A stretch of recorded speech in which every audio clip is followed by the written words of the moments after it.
हरिओम दर्शक, आज कुंडलिनी शक्ति उसके बारे में थोड़ी बात हम कर लेते हैं। पहले तो कुंडलिनी शक्ति क्या है? तो कुंडलिनी शक्ति ये फिजिकल बॉडी में नहीं है। जो कुंडलिनी शक्ति वो चौथे शरीर में है। हमारा शरीर एक भी नहीं है, ऐसे 7 शरीर है। हम बोले भाई एक ही शरीर दिखता है, बाकी के शरीर तो दिखते नहीं है, लेकिन ऐसा नहीं है। टोटल 7 शरीर है। और जो पहला शरीर जिसको हम फिजिकल बॉडी कहते हैं, इसको कहते हैं स्थूल शरीर। ये स्थूल शरीर है, फिजिकल बॉडी। जो दूसरा शरीर आता है उसको हम कहते हैं प्राण शरीर। तीसरा शरीर जिसको हम कहते हैं सूक्ष्म शरीर, और चौथा है उसको कहते हैं हम कारण शरीर, कॉजल बॉडी। पांचवा महाकारण, छठा चैतन्य और 7वां है विराट। ऐसे हमारे टोटल 7 बॉडी यानी 7 शरीर है। तो जो चौथा शरीर है कारण शरीर, उसमें कुंडलिनी शक्ति सुषुप्त अवस्था में होती है। देखो, आज का साइंस 2 शरीर पर तो पहुंच चुका है। फिजिकल बॉडी का हम फोटोग्राफ ले सकते हैं। आप जैसे वैसे फोटो लेंगे तो आपका फोटो इसमें आता है। ये आपका ये फिजिकल बॉडी का फोटोग्राफ है। दूसरा है किर्लियन फोटोग्राफी। इससे आपका जो प्राण शरीर या उसको ओरा बॉडी कहते हैं, वो प्राण शरीर का फोटोग्राफ ले सकते हैं। तो आपका सेकंड बॉडी कितना होता है? तो आधे इंच से लेकर 3 इंच तक का होता है। अगर आपने साधना अच्छी तरह से की है, आपका शरीर स्वस्थ है, तो वो 3 इंच तक का डेवलप हुआ होता है। तो किर्लियन फोटोग्राफी से आपको पता चलता है कि आपका शरीर में कहाँ तकलीफ है। अब तीसरा जो शरीर है सूक्ष्म शरीर के बारे में अभी रिसर्च वर्क चलता है। उसके कैमरा अभी तक ढूंढे नहीं है, लेकिन जिस दिन इसका कैमरा ढूंढ लेंगे तो सूक्ष्म शरीर में क्या क्या है सब आपको पता चलेगा। सूक्ष्म शरीर मतलब सूक्ष्म जगत में जो हम देवी देवता मानते हैं, प्रेत है कि नहीं है पता नहीं है, लेकिन जब सूक्ष्म शरीर के कैमरे ढूंढ निकालेंगे तो पता चलेगा कि हकीकत क्या है। और जब चौथे शरीर तक पहुंचेंगे, जब कारण शरीर कॉजल बॉडी तक, तो पता चलेगा कुंडलिनी शक्ति क्या है। और वहीं से साइंस रुक जाएगा, क्योंकि उसके आगे अगर जाना है तो आपके लिए मन का स्ट्रांग होना जरूरी है, क्योंकि तब मन से आप आगे जा सकते हैं। तो हम जो बात करते हैं कुंडलिनी शक्ति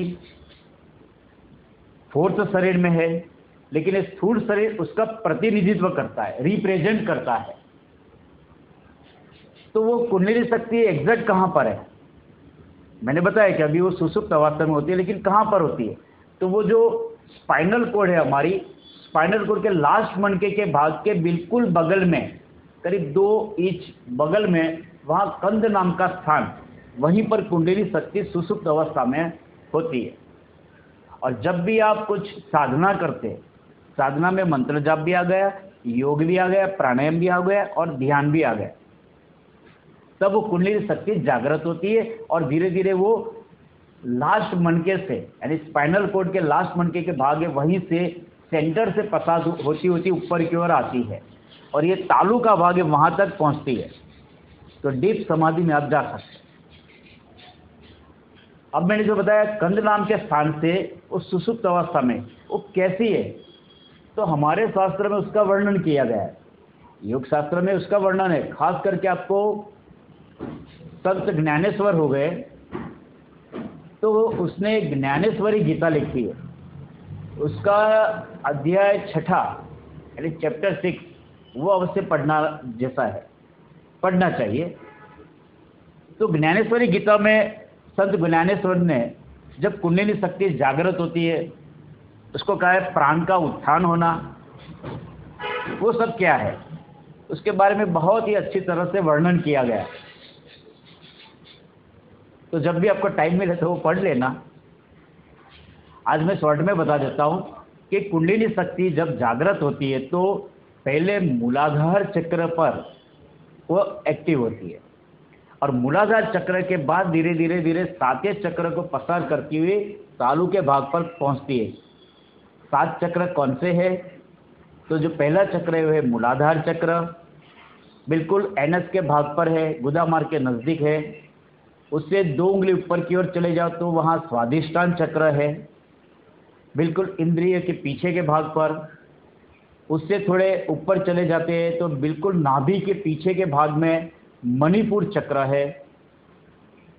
इससे ऊपर चले जाओ हार्ट के बिल्कुल सेंटर में, ये जो हमारा रीब वाला भाग है या खड्डा जैसा भाग होता है, वहीं पर सेंटर में पीछे के भाग पर वो है आपका अनाहत चक्र।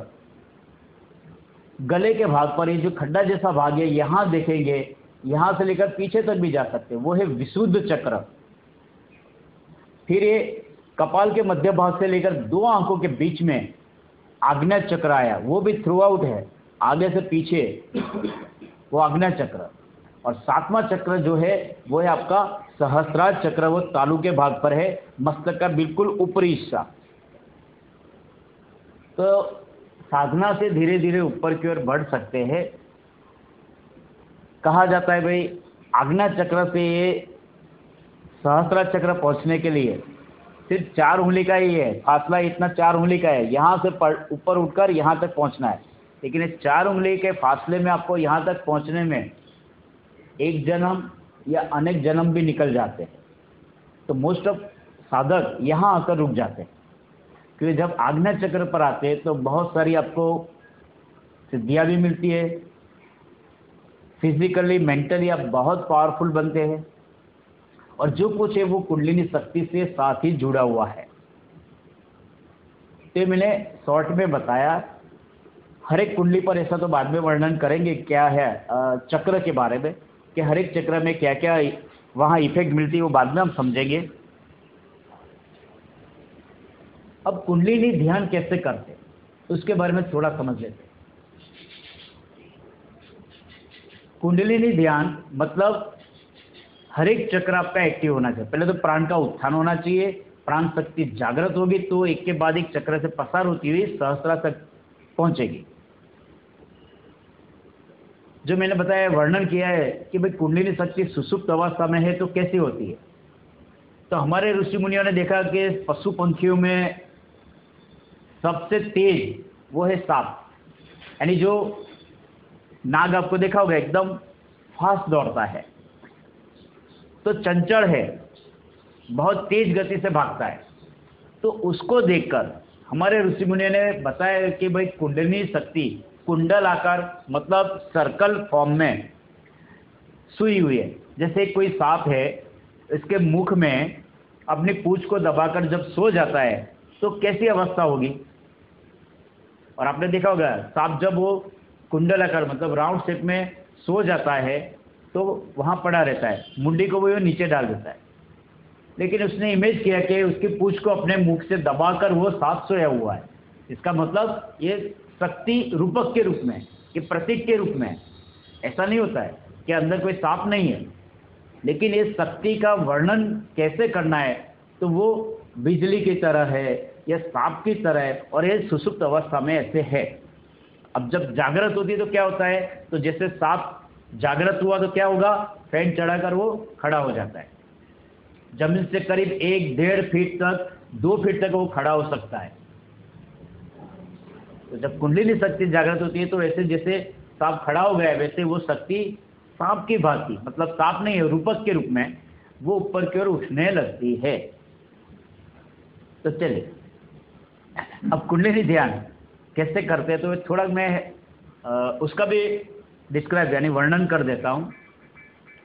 पहले तो आपको 10 मिनट के लिए पूरे बॉडी को वाइब्रेट करना है, कंपन करना है।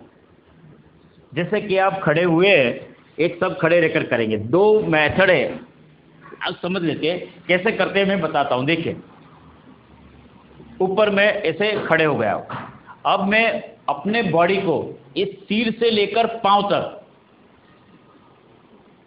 पूरा बॉडी को कंपाना है। कम कपाएंगे, जैसे वाइब्रेट करते हैं, जैसे कोई वाइब्रेट मशीन पर आप खड़े रहे और थोड़ा भी चुकना नहीं है, हल्का से ऐसे ऐसे कर लिया, थोड़ा थोड़ा कर लिया, ऐसे ऐसे ऐसे ऐसे थोड़ा थोड़ा, नहीं चलेगा। मैंने बताया कि फिजिकल बॉडी है, इसको ये रिप्रेजेंट करता है, तो ये शरीर से ही वहां तक पहुंच सकते हैं, इसमें कुछ नहीं है। दयानंद सरस्वती जी ने, जिसने आर्य समाज की स्थापना की है, उसने सब देख लिया बॉडी को, जो डेड बॉडी को चीर फाड़ करके मृत शरीर को देखा और बोला कि कुंडली शक्ति है ही नहीं, गलत बात है। लेकिन जब उसकी आखिरी अवस्था में जब उसने जाना समझा कि हकीकत योग क्या है, तब उसने बताया कि हकीकत ये कुंडलिनी शक्ति है। तो आपको पूरे बॉडी को 10 मिनट के लिए कम कपाना है, वाइब्रेट करेंगे, फिर 10 मिनट के लिए आपको बिल्कुल डांस, नृत्य करना है, आपको जैसा है वैसे।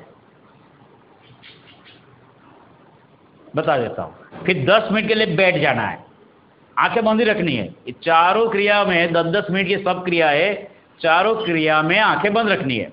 तो पहले 10 मिनट के लिए बॉडी को वाइब्रेट किया, 10 मिनट के लिए नृत्य डांस करना है, और 10 मिनट बैठ जाना है, और आखिरी 10 मिनट सो जाना है शवासन करते हुए से। बराबर।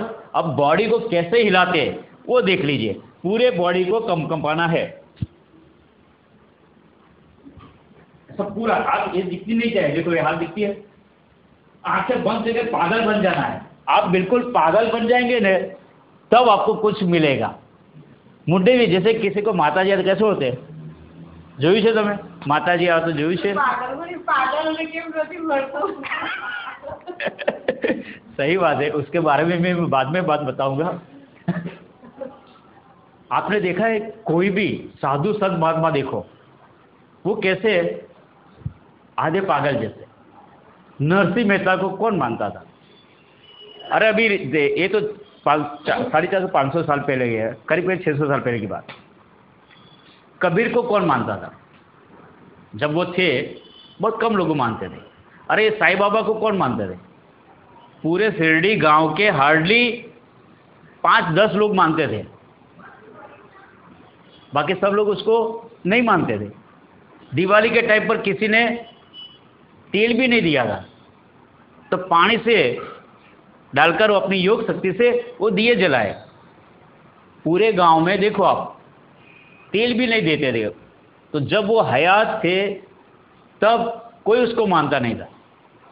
तो ऐसा ही होता है, हम उसको पागल ही मानेंगे। और इस हॉल में आपको आंखें बंद कर देनी है। अब आंखें बंद हो गई तो आपको, आप क्या करते हैं या कोई दूसरा क्या करता है, आपको उसके साथ कोई लेना देना ही नहीं है। कल करेंगे। तो आंखें बंद मतलब बंद, और पूरे बॉडी को बिल्कुल वाइब्रेट। अभी ये फैन बंद है तो उसकी पंखे दिखती है, वो फैन पीछे चलता है। अगर इसको मैं चालू कर दूं तो उसकी जो ब्लेड है, ब्लेड दिखेगी। तो पूरे बॉडी को कम कपाना है। तब आपको किसी ने पकड़कर बिल्कुल हिला दिया ऐसा लगना चाहिए। तो 10 मिनट तक ये हाथ पूरा बॉडी, ठीक है। और 10 मिनट डांस, डांस भी ऐसा। कई लोग, मैंने जो डांस वाली दूसरी जो कर ऐसे ऐसे कर, ये डांस है, ये डांस नहीं है। डांस मतलब पूरा एंजॉय करना है। फाइन आर्ट्स देखने गए घर में, फाइन आर्ट्स जो अगले साल यहां से एक कोने से शुरू करेंगे, वहां तक करीब 50-60 फीट तक जाते हैं। वहां से शुरू किया, यहां तक आना, यहां से लेकर वहां तक जाना, एक ही स्टेप। इतने में बस वो घूमते रहते हैं, इधर से इधर, इधर से इधर। इतना एफर्ट लगा देना है।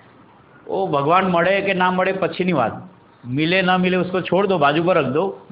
शरीर को पहले थका दो, फिर मन को भी थकाना है। इस शरीर मन को थकाने की प्रक्रिया है। शरीर मन थक गया, तुरंत आपको डीप में जा सकते हैं। भीतर जाने के लिए कोई रास्ता ही नहीं है। अगर आपको भीतर जाना है तो शरीर और मन से ऊपर उठ जाना पड़ेगा, लेकिन कोई बताता ही नहीं है। कभी कहीं बहुत सारे आप तो टीवी चैनल में देखते, कोई भजन गाता है तो सब लोग खड़े हो जाते हैं और फिर डांस करने लगते हैं, वो तो टीवी में है इसलिए। हकीकत क्या है, अंदर से होना चाहिए। जैसे किसी ने भी बोल दिया भगत जी आज हमारे यहाँ आना, भजन रखा है, तो वो देखते नहीं थे नरसिंह मेहता, और हरिजनवास से कहीं भी कोई भी बुलाता चले जाते थे, पूरी नाइट वो भजन करते रहते थे। तो ऐसा होना चाहिए, ठीक है। कहने का मतलब मेरा कि आपको शरीर मन को उससे ऊपर उठ जाना है, मतलब पूरे ताकत लगा देनी है, ठीक है। अस्तु, हरिओम तत्सत।